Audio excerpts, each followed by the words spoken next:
আজকে রাতের খাবার খেতে গিয়ে একটা অসাধারণ বিষয় ঘটেছে। সেটা আপনারা দেখতেই পাচ্ছেন। তো সচরাচর আমার আব্বু রাত্রেবেলা তো রুটি খায়, কারণ তার ডায়াবেটিক্সের প্রবলেম আছে।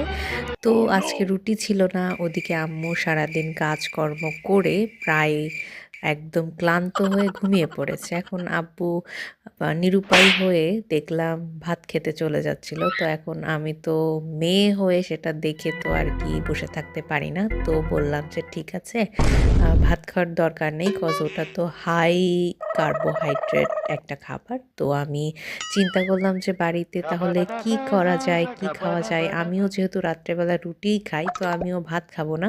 তো চিন্তা করলাম একটু ভেজিটেবল নুডলস তৈরি করা যায়। তো প্রথমে ভেবেছিলাম এটা একটু সুপি স্টাইলে করব। তো পরে ভাবলাম যে না, সুপি নুডলস করতে গেলে আসলে ম্যাগি নুডলসের পরিমাণটা একটু বেশি লাগে। তো যেখানে আমাদের নুডলসগুলো থাকে সেখানে আমি খুলে দেখি যে নুডলসের মাত্র একটা পিস আছে, আর কিছুই নেই। তো পরবর্তীতে চিন্তা করলাম যে এবার তাহলে কি করব, সুপি নুডলস তো তৈরি করা যাবে না।